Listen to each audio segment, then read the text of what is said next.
Okay, so you're here, right? You want to really grasp these complex issues, especially what's going on in American politics.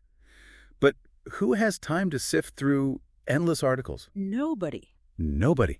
So think of this deep dive as your cheat sheet. Today we're tackling the silent majority roars, a demand for accountability in American politics. We'll also be pulling from the actual research and government documents it cites.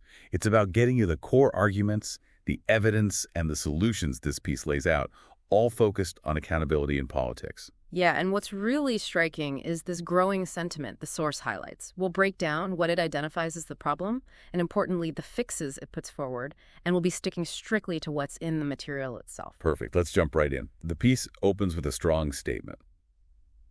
Trust between us and our elected officials, it's breaking down. Politicians, bureaucrats, they're seen as putting their own interest in party fights ahead of what's good for the public.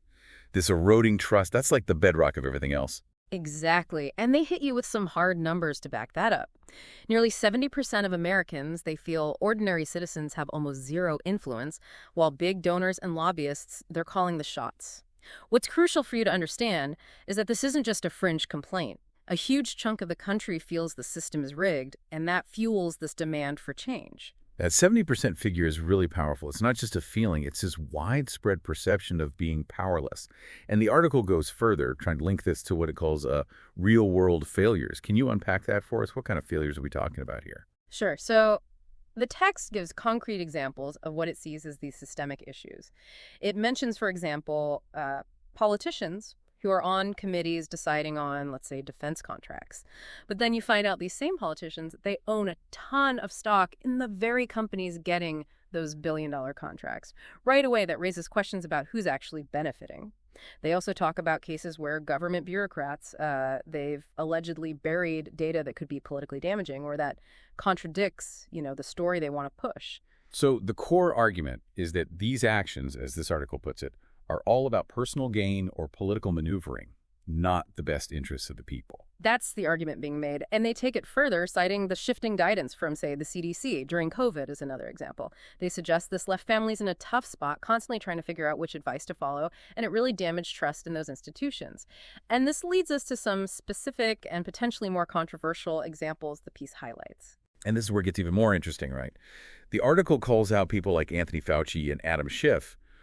What's the context here? Why are they mentioned? Right. So the text raises allegations about Fauci, specifically claims that there was a suppression of open debate about where COVID even came from. Similarly, it talks about allegations that Adam Schiff and maybe others on intelligence committees might have used their positions and their access to sensitive information for partisan goals rather than for, real oversight. Now, it's vital for you to remember these are presented as allegations within this source material. The article uses these high-profile figures to make a broader point about this perceived lack of accountability at the top. Got it. So not stating these as facts, but rather examples that fit this idea of a system failing to hold people accountable. Now, the solution this article puts forward is pretty big: universal audits. Can you break down what that means exactly? So universal audits, they're presented as this vital tool for making sure democracy works the way it should. They emphasize these audits should be nonpartisan, or as they put it, prophylactic, meaning preventative, like a regular checkup, not a targeted attack on one side or the other. It's about putting a wide range of people and institutions under the microscope, regularly and in a way that everyone can see. And who exactly falls under this audit microscope? And they give some categories, right? Yep, 3 main groups: politicians, bureaucrats, and even some private citizens, the ones who have this huge influence on policy. Yeah. For politicians, they point to, some pretty hot-button examples: Nancy Pelosi's stock trades, Joe Biden's family's international business stuff, and Donald Trump's very private tax returns. Their argument is all of this demands scrutiny just to make sure everything's above board, Wow, that's a really wide net catching folks from all sides.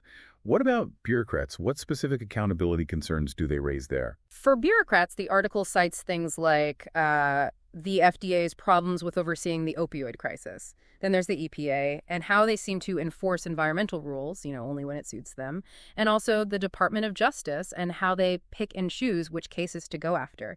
These are all presented as examples of this potential culture of unaccountability in government, where decisions, they might not always be based on what's right, but on something else entirely. The fact that they include private citizens, like Bill Gates and George Soros. That's interesting. Why them, according to the article? Okay, so they say that people like Bill Gates, through his foundation, he has a huge impact on, let's say, health policies, both in the U.S. and globally. And George Soros, he funds all sorts of political and legal things, so he has this big influence too. The argument is that this level of influence, even if it's meant to be good, it needs to be checked, just to make sure everything's transparent. I get it. So we have these universal audits, but the article is clear. These can't just be for show. There have to be consequences. They talk about justice, not theater. What kind of repercussions are they talking about? Oh, they get specific, and it's pretty serious. They say any official being investigated based on what the audits find should be suspended right away. Plus, criminal charges for things like fraud, lying under oath, or even putting public health at risk, like by messing with important data. And finally, they want to seize assets to recover any money that was gained illegally. Those are some huge consequences. It's clear they want a system where accountability isn't just about finding problems, but about real penalties for those who abuse the public's trust. Now, they bring up this example from Uganda, which is kind of out of left field. Why is that relevant to American accountability? It's all about connecting political competition to effective oversight. They mentioned this study in Uganda where they gave local politicians the power to audit bureaucrats. And guess what? It actually led to better services for people. But here's the catch. It only worked because there was real political competition. So they're implying that in the U.S., where we have these safe districts where one party or candidate always wins, there's less incentive to be accountable. That's exactly it. They argue that when there's no real threat of losing an election, those in power, they get comfortable. They don't feel that pressure to be responsive to the people they represent. It's a really important link to make if you want to understand what's going on. And to tackle this whole accountability problem, the article gives some specific transparency measures, right? Right. They want to make all the audit results public so everyone can see what's being found. They also want independent prosecutors, folks who aren't tied to any political party, to investigate potential wrongdoing. And last but not least, they propose term limits. The idea being to break up these power structures that become, resistant to change or scrutiny.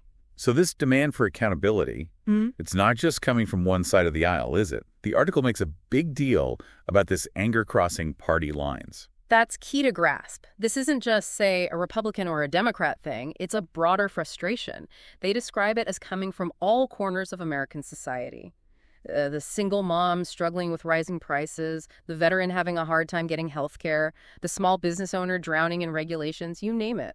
They really tie this big kind of abstract idea of accountability to the real struggles people face every day. And then they end that section by calling out specific politicians from both sides. Oh, yeah, that's a powerful move. They mentioned Gavin Newsom, Marjorie Taylor Greene, Letitia James, Jasmine Crockett, Mitch McConnell. The message is clear. No matter your party, if you're in power, people are watching. This idea that you're above scrutiny, it's over. There's this growing demand for audits, for punishing corruption, and ultimately fixing that broken trust between the government and the people.